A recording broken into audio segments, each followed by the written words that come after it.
안녕하세요. 체브로TV의 체브로 박사입니다. 여러분, 지난번에 베들레헴 가는 길 이야기는 잘 들으셨지요? 그거랑 같이 포함된, 네, 브라이언 와일드 스미스가 그분이 재구성한 그 성경 이야기를 일단 여러분께 모험처럼 읽어드리려고 합니다. 참고로, 저는 무종교이고, 그 가상에서 머시기, 편의상 언급은 자제하겠습니다. 그럼 진짜 녹음 시작합니다. 10계명은 하느님이 주신 10개의 규칙이라고 합니다. 하나, 너희는 나 이외에 다른 신을 모시지 말라. 둘, 너희는 우상을 만들거나 섬기지 말라. 셋, 너희는 내 이름을 나쁘게 쓰지 말라. 넷, 너희는 안식일을 거룩히 지켜라. 다섯째, 너희는 너희 부모를 공경해라. 여섯, 너희는 살인을 하지 말라. 일곱, 너희는 남의 남편이나 아내를 탐하지 말라. 여덟, 너희는 도둑질을 하지 말라. 아홉, 너희는 이웃에게 불리한 증언을 하지 말라. 열, 너희는 남의 것을 탐하지 말라. 이집트 탈출 이야기. 유대인들이 이집트에서 노예로 살 때였어요. 한 유대 여인이 아들을 낳았답니다. 그런데 그때 이집트의 왕 파라오가 유대인 아기들 중에 사내 아이는 모조리 죽이라는 명령을 내렸어요. 아들을 낳은 한 유대 여인은 왕골로 바구니를 만들어 그 속에 아기를 넣고서 강가에 갈대밭에 숨겼지요. 아기의 누나 미리암이 멀찍이 서서 그 바구니를 지켜보았답니다. 얼마 후 파라오의 딸인 공주가 강가에 목욕을 하러 나왔어요. 공주는 아이가 우는 소리를 듣고 그 아기를 데려오게 했습니다. 아이 가엾어라. 귀엽게도 생겼지. 그때 미리암이 앞으로 나서며 공주에게 말했어요. 제가 이 아기에게 젖을 먹일 아주머니를 데려올까요? 미리암은 자기 엄마를 데려왔답니다. 공주가 말했어요. 네가 이 아기를 돌봐주도록 해라. 이렇게 해서 아기 엄마는 아기를 데려다가 젖을 먹여 키울 수 있게 되었어요. 공주는 아기에게 모세라는 이름을 지어주었답니다. 모세는 화려한 이집트의 궁전에서 왕자로 자랐어요. 하지만 자신이 유대인이라는 것을 한 번도 잊은 적이 없었습니다. 모세는 같은 유대인들이 고통당하는 것을 볼 때마다 가슴이 아팠어요. 어느 날 모세는 이집트 병사가 유대 노예에게 마구 채찍질하는 것을 보았어요. 저 그는 화가 녀석이 나서 병사를 주먹으로 쳤습니다. 그런데 그 병사가 죽고 말았지요. 이 소식을 듣고 파라오는 몹시 화가 났습니다. 당장 모세를 잡아오라고 명령했지요. 당장 모세를 잡아와라. 하지만 모세는 미디안 땅으로 도망쳤답니다. 거기에서 양을 치며 한참을 살았어요. 세월이 흘러 파라오가 죽고 새로운 파라오가 왕위에 올랐어요. 새 파라오는 아주 잔인한 사람이었어요. 그 바람에 이집트에 있는 유대인들은 더욱 심한 고통을 받게 됐습니다. 어느 날 모세가 양떼를 돌보고 있는데 하느님이 떨기나무에서 타오르는 불꽃의 모습으로 그의 앞에 나타났습니다. 떨기나무에서 불꽃이 있는데도 나무는 타지 않았답니다. 하느님이 불꽃 속에서 모세를 불렀죠. 모세야, 네가 서 있는 곳은 거룩한 땅이니 신발을 벗어라. 나는 너의 하느님이다. 나는 네 백성들이 고통받는 것을 똑똑히 보았다. 너는 이집트로 돌아가 파라오에게 내 백성들을 놓아주라고 말해라. 너는 내 백성들을 이집트에서 구해 젖과 꿀이 흐르는 땅으로 데려올 사람이다. 하느님은 이집트에 있는 모세의 형 아론에게도 말하셨습니다. 곧 네 동생이 돌아올 것이다. 가서 그를 만나거라. 아론과 모세의 형제는 함께 파라오의 궁전으로 가서 하느님의 말을 전했지요. 하나님께서 그분의 백성을 도와주라고 우리를 보내셨소. 그러자 파라오가 대답했습니다. 나는 너희 하나님을 알지 못하니 내 눈앞에서 너희 하나님의 기적을 보여보아라. 아론이 지팡이를 바닥에 던지자 지팡이가 뱀으로 변했어요. 그러자 파라오는 마술사들을 불렀어요. 마술사들이 각자 자기 지팡이를 던지자 그것들도 모두 뱀으로 변했죠. 그러나 아론의 뱀이 그것들을 다 삼켜버렸답니다. 하지만 파라오는 고집을 부렸죠. 안 된다. 나는 유대인들을 보내지 않겠다. 그래서 하나님은 이집트에 잇따라 재앙을 내렸습니다. 먼저 나일강의 물이 피로 변했습니다. 다음에는 개구리와 벌레, 파리들이 이집트를 공격했죠. 가축들은 병에 걸려 죽고 사람들은 몸에 부스럼이 났어요. 우박이 쏟아지고 메뚜기 떼가 곡식들을 모두 먹어치웠어요. 그리고 사흘 동안 어둠이 온 땅을 뒤덮었죠. 그런데도 파라오는 유대인들을 보내주려고 하지 않았습니다. 마지막으로 하느님이 모세에게 말했습니다. 오늘 밤 이 나라의 맏아들은 모두 다 죽을 것이다. 그렇지만 내가 시키는 대로 하면 너에게는 아무 일도 일어나지 않을 것이다. 유대인들은 하느님이 일러준 대로 양을 잡아 그 피를 문기둥에 발랐지요. 그리고 양고기를 불에 굽고 누룩을 넣지 않은 빵과 쓴나물을 함께 먹으며 죽음의 천사가 그냥 지나가 버리기를 기다렸어요. 유대 사람들은 지금도 이날을 기억하며 유월절 축제를 지내고 있답니다. 이집트는 온통 맏아들을 잃은 슬픔으로 울음바다가 되었습니다. 마침내 파라오가 모세와 아론을 불렀어요. 당장 유대인들 데리고 이 나라를 떠나거라. 이러다간 우리 이집트 사람이 모두 죽겠구나. 그날 밤 60만 명이나 되는 유대 남자들이 식구들과 가족들이 이끌고 이집트를 떠났습니다. 모세가 길을 안내했죠. 모세 곁에는 여호수아라는 소년이 함께 있었답니다. 하느님은 낮에는 구름 기둥을, 밤에는 불 기둥을 내려 길을 안내해 주셨어요. 그런데 그 사이 마음이 변한 파라오가 군사들을 보내 유대인들의 뒤를 쫓게 했습니다. 이집트 군사들이 바짝 따라왔을 때 유대인들은 홍해 앞에 도착했어요.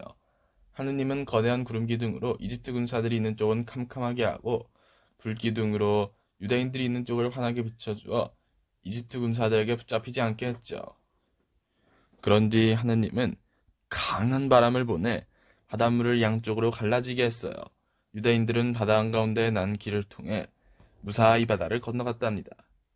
이집트 군사들이 그 뒤를 따라오려 하자 바닷물이 우렁찬 소리를 내며 다시 밀려와 그들을 삼켜버렸습니다. 유대인들은 풀 한 폭이 나지 않는 거친 벌판을 지나가게 됐습니다. 사흘 만에 먹을 것이 모두 떨어졌죠. 밥도 안 대체 왜 떨어졌고. 밥이 없는 거야? 밥 좀 줘. 다음날 아침 일찍 하느님은 먹을 것을 잔뜩 내어주셨답니다. 그것은 솜털처럼 하얗고 꿀처럼 달콤했어요. 모세는 그것을 만나라고 불렀죠. 그들이 사막을 지나는 동안 하느님은 계속해서 만나를 내려주었어요. 하느님은 또 메추라기 때도 보내주었어요. 유대인들은 그새를 요리해서 먹었죠. 유대인들이 사막 한가운데를 지나게 되었어요. 햇볕이 뜨겁게 내리쬐고 마실 물은 한 방울도 없었죠. 그들은 모세에게 불평을 하기 시작했어요. 차라리 이집트에 그대로 있는 것이 나을 걸 그랬어. 맞아요. 이러다간 우리 모두 목이 말라 죽겠어요.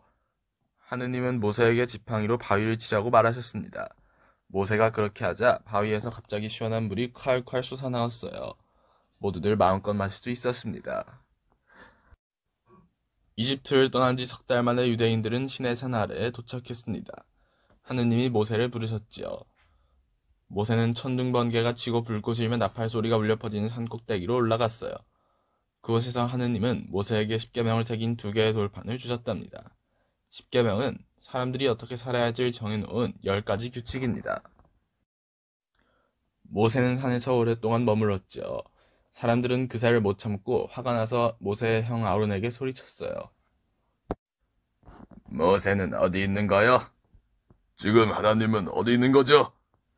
우리에게 우리가 직접 눈으로 볼 수 있는 다른 신을 만들어주시오. 그래서 아론은 사람들에게 금부지를 걷어 그것으로 금송아지를 만들어 주었답니다. 모세가 돌아와 보니 사람들이 금송아지를 둘러싸고 춤을 추면서 그것을 받들어 모시고 있었어요. 너무나도 화가 난 모세는 하느님이 준 돌판을 깨트리고 금송아지를 부숴버렸답니다.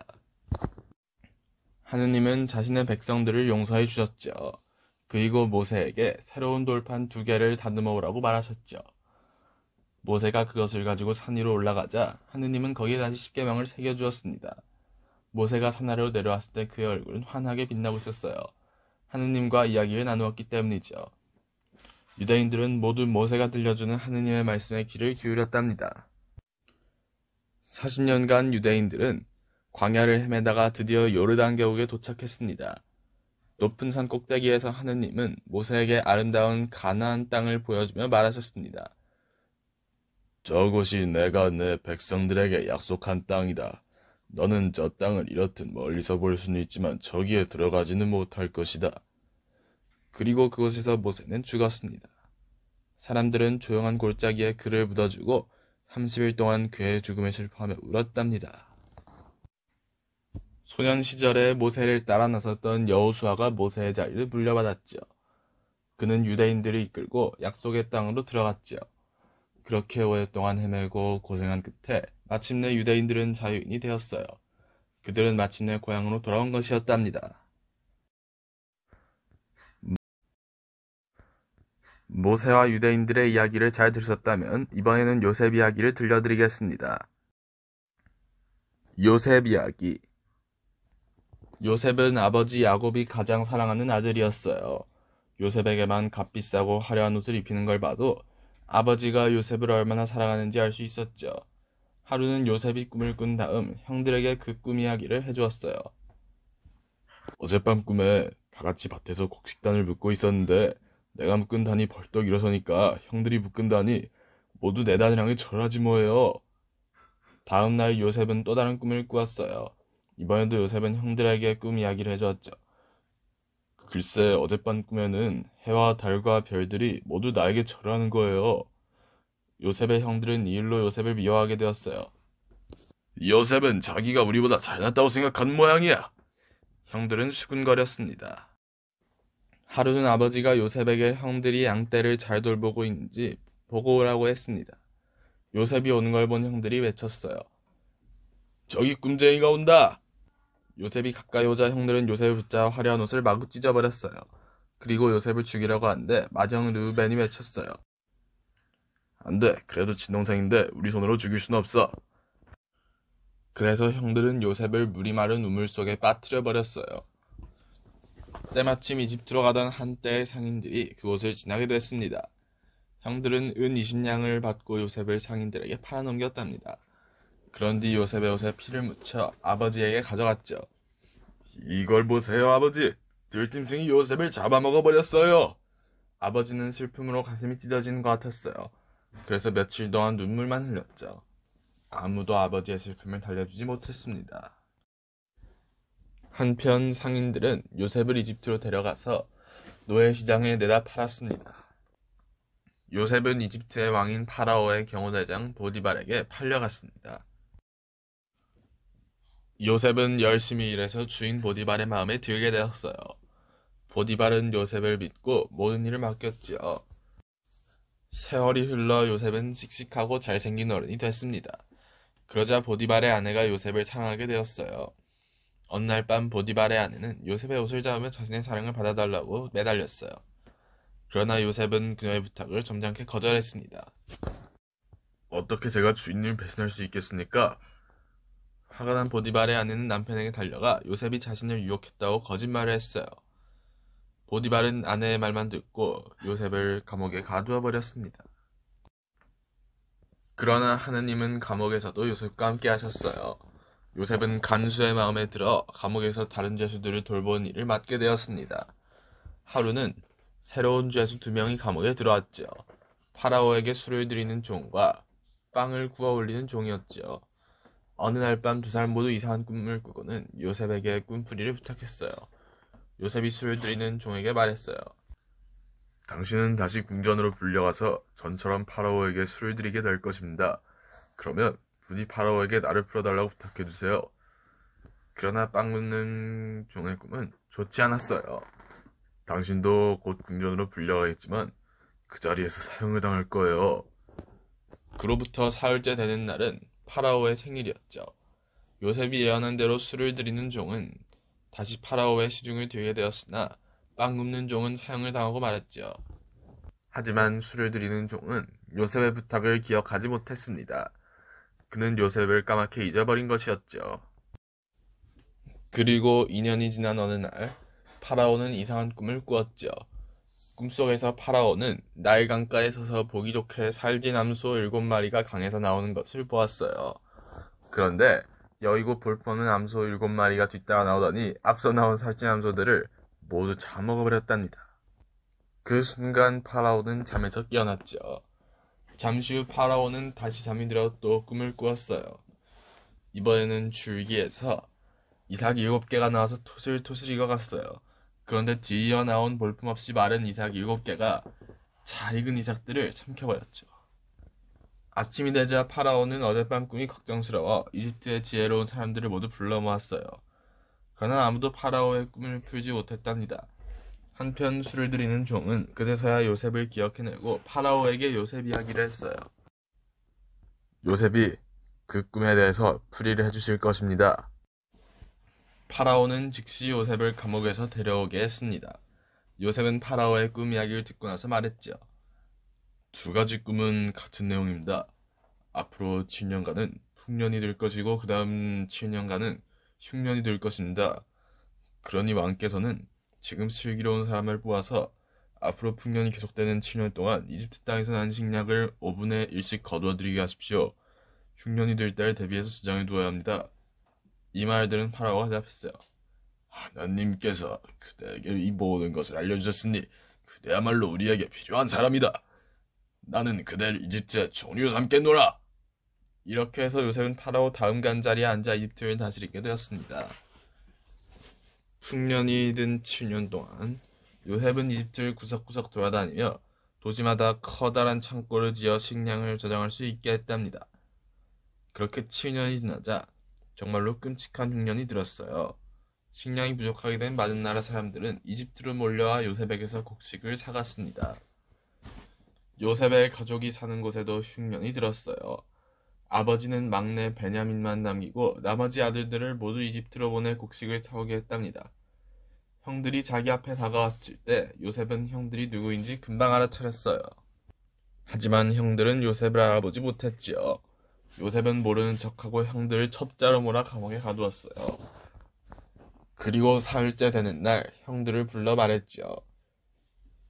너희에게 정말 죄가 없다면 내가 시키는 대로 해라. 너희 중 한 사람만 여기 남고 나머지는 곡식을 가지고 집에 돌아갔다가 다시 이집트로 돌아올 때는 막내 동생을 데려와야 한다. 형들은 그렇게 하기로 하고 둘째 형 시므온이 남기로 했어요. 요셉은 형들 몰래 그들이 곡식값으로 낸 돈을 곡식자루에 도로 넣어놓으라고 하인에게 명령했어요. 형들은 나귀의 곡식자루를 싣고서 집으로 돌아왔어요. 그런데 자루 안에는 곡식과 함께 곡식값으로 냈던 돈이 그대로 들어있지 뭐예요. 형들은 겁에 질려 아버지에게 이집트에 있었던 일을 모두 이야기했지요.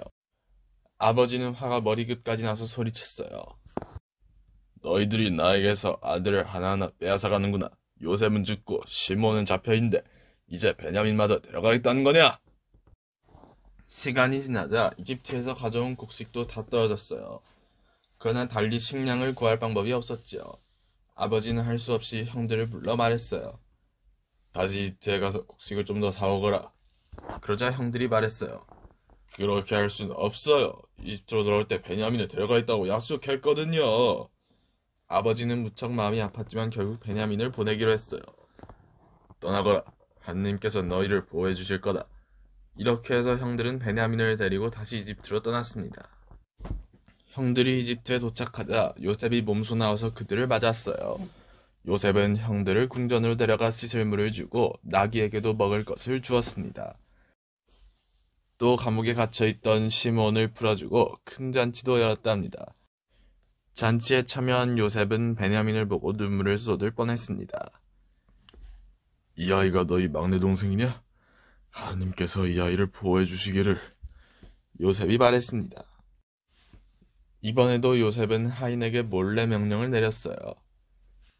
저 사람들의 자루에 곡식을 가득 넣어주고 막내 동생의 자루에는 내 은잔을 몰래 넣어두어라.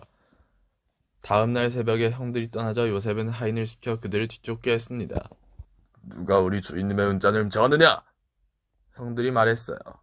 그럴 리가 없습니다. 우리들 가운데 누군가의 자루에서 은잔이 나오면 그를 죽여도 좋습니다. 그 말에 하인은 그들의 자루를 모두 뒤졌습니다. 은잔은 물론 베냐민의 자루에서 나왔지요. 형들은 겁에 질러 베냐민을 살려달라고 빌었어요. 하지만 그들은 모두 붙잡혀 요셉이 있는 도시로 되돌아가게 됐습니다. 형들은 요셉 앞으로 끌려갔어요. 요셉은 화가 난 척하며 이렇게 말했어요. 내 은잔을 훔친 자는 평생 나의 종이 되어야 한다. 그러자 유다 형이 요셉 앞에 무릎을 꿇고 말했어요. 저를 종으로 삼으시고 베냐민은 놓아주세요. 베냐민은 저희 아버님이 가장 사랑하는 아들입니다. 아버님은 나이도 많으시고 이미 아들을 하나 잃으셨어요. 제발 제 청을 들어주세요. 그러자 요셉은 더 이상 모른 척하고 있을 수가 없어요. 형님들, 내가 바로 형님들이 노예로 팔아넘긴 요셉이에요. 그렇지만 나는 형님들을 모두 용서했어요. 하느님께서 나를 보호해 주셨고 우리 모두를 살리기 위해 나를 이곳으로 보내신 거예요. 이제 가서 아버님을 모셔오세요. 우리 가족 모두 여기서 함께 살도록 해요. 요셉은 형제들을 부둥켜 안으며 기쁨의 눈물을 흘렸죠. 고향으로 돌아온 형제들은 아버지에게 그동안 있었던 일들을 모두 이야기했어요. 아버지는 뛸 듯이 기뻐하며 외쳤어요. 요셉! 내 아들 요셉이 살아있다니 죽기 전에 얼른 가서 그 아이를 봐야겠다. 미리 나와 아버지를 기다리던 요셉은 아버지를 보자 무릎을 꿇었습니다. 아버지는 요셉을 끌어안으며 울먹였어요. 요셉, 네가 정말 살아있었구나. 너를 다시 만나다니 정말 꿈만 같구나. 이집트의 왕 파라오도 요셉의 아버지를 환영하기 위해 황금배를 타고 나일강을 내려왔어요.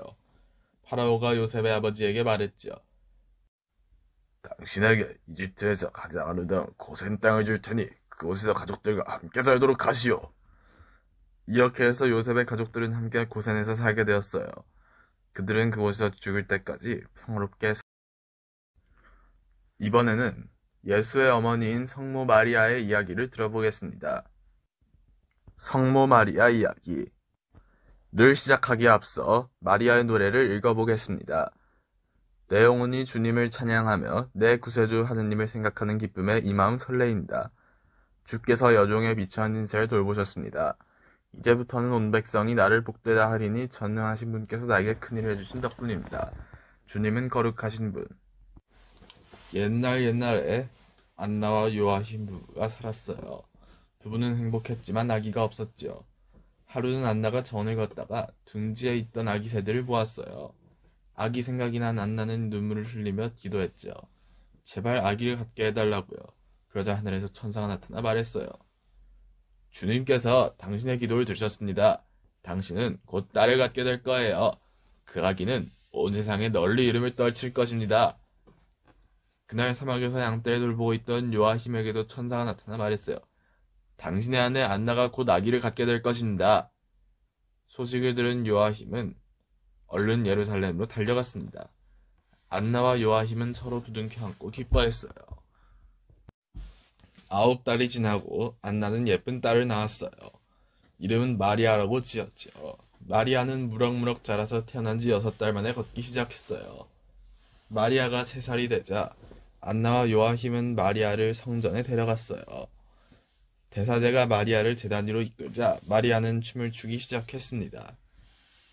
세월이 흘러 마리아는 아름다운 처녀로 자랐어요. 마리아는 나자렛에 사는 청년 요셉과 사랑에 빠졌죠. 서로를 깊이 사랑한 두 사람은 마침내 약혼하게 됐습니다. 어느 날 밤 천사 가브리엘이 마리아 앞에 나타나 말했어요. 은총이 가득하신 마리아여 기뻐하세요. 주님께서 당신과 함께 계십니다. 당신은 곧 아들을 낳을 것이니 이름을 예수라 지으세요. 그 아기는 바로 하느님의 아들이랍니다. 마리아가 대답했어요. 저는 주님의 종입니다. 주님 뜻에 따르겠습니다. 다음날 마리아는 사촌언니인 엘리사벳을 만나러 갔습니다. 엘리사벳도 아기를 가졌죠. 두 사람은 서로를 축하해주며 기뻐했어요. 마리아가 아기를 낳을 무렵 요셉과 마리아는 인구조사를 받으러 베들레헴으로 갔습니다. 두 사람이 그곳에 닿았을 때는 빈 방이 하나도 없었죠. 할 수 없이 그들은 마구간에서 자야 했어요. 그날 밤 마리아는 아들을 낳았습니다. 저 멀리 들판에서는 목자들이 양떼를 지키고 있었어요.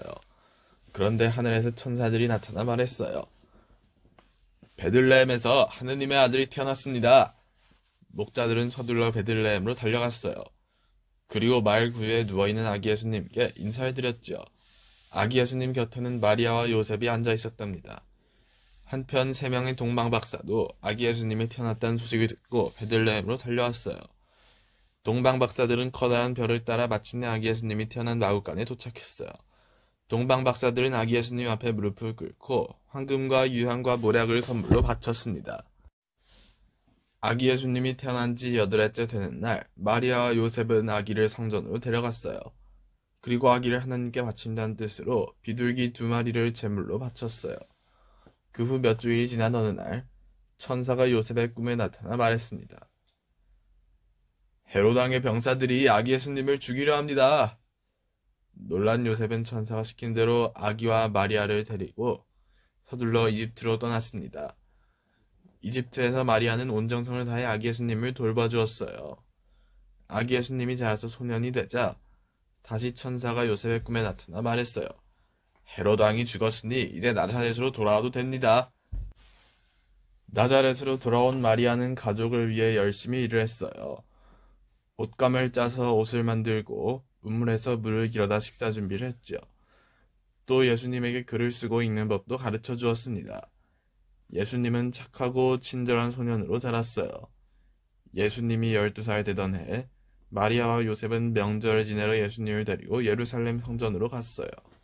하지만 며칠 후 집으로 돌아왔을 때 예수님은 보이지 않았습니다. 깜짝 놀란 마리아와 요셉은 예수님을 찾아 헤맸어요. 그러다 성전에서 학자들에게 어려운 질문을 하는 예수님을 찾아냈답니다. 예수님은 어른이 되자 많은 사람들에게 하느님의 말씀을 전하기 위해 집을 떠났습니다. 마리아는 아들과 헤어지게 되어 무척 슬펐죠. 하지만 그건 예수님이 마땅히 해야 할 일이라는 걸 알고 있었답니다. 예수님은 어머니인 마리아를 잊지 않았어요. 예수님은 가나에서 열린 결혼잔치에 초대받아 마리아와 함께 갔죠. 잔치 도중에 포도주가 동이 나자 예수님이 명령했어요. 항아리마다 물을 가득 부어라. 사람들은 예수님의 말대로 하고 나서 항아리에 물을 마셔보았어요. 물은 어느새 향긋한 포도주로 변해 있었습니다. 예수님은 하느님의 말씀을 전하기 위해 여행을 계속했어요. 그러던 어느 날 예수님은 요셉이 위독하다는 소식을 듣고 서둘러 집으로 돌아갔어요. 하지만 요셉은 곧 죽고 말았죠. 늘 요셉을 잊지 않았던 예수님은 말씀 중에 요셉이 가족을 얼마나 사랑했는지 얘기하며 여러분도 그렇게 살아야 한다고 했습니다. 그렇게 살아야 합니다. 마리아는 큰 감동을 받았지요. 세월이 흘러 많은 사람들이 예수님을 믿고 따르자 예루살렘의 대사제들은 예수님을 해칠 음모를 꾸몄어요. 그 소식을 들은 마리아는 부랴부랴 예루살렘으로 달려왔죠. 하지만 예수님은 이미 병사들에게 붙잡혀 십자가를 어깨에 지고 골고다 언덕으로 걸어가고 있었어요. 예수님이 십자가에 매달리자 하늘이 어두워지고 땅이 흔들렸어요. 예수님은 제자 요한에게 꺼져가는 목소리로 부탁했어요. 내 어머니를 잘 돌봐드리게. 예수님은 마지막 말을 외친 뒤 눈을 감았습니다. 마리아는 십자가에서 내린 예수님의 시체를 안고 눈물을 흘렸어요. 제자들은 예수님의 시체를 무덤에 모셨어요. 예수님은 죽은 지 사흘 만에 다시 살아났지요. 그리고 마리아와 제자들 곁에 이틀 동안 머물다가 하느님이 계신 하늘로 올라갔답니다. 오순절 축제 기간 동안 예수님의 제자들과 지내던 마리아는 요란한 소리와 함께 커다란 불길 같은 것이 사람들의 머리 위에서 날름거리는 걸 보았어요. 사람들의 마음은 곧 성령으로 가득 찼답니다. 예수님의 제자들은 늙어서 할머니가 된 마리아를 정성껏 보살펴 주었어요. 시간이 흘러 마리아가 숨을 거두려고 하자 모두 마지막 인사를 하려고 모였습니다. 마리아는 아들인 예수님을 곧 만난다는 생각에 기뻐하며 평화롭게 눈을 감았어요. 베드로와 요한은 마리아의 시체를 예루살렘 성 밖에 있는 무덤에 모시고 그곳을 지켰습니다. 사흘하고도 한나절이 지나자 하늘에서 천사들의 노랫소리가 울려 퍼졌어요. 마리아는 부드러운 미소를 지으며 하늘로 올라갔습니다. 마리아는 하느님의 나라에서 하늘의 땅과 여왕이 되어 왕관을 썼습니다. 그리고 우리 모두를 지키는 영원한 어머니가 되었답니다.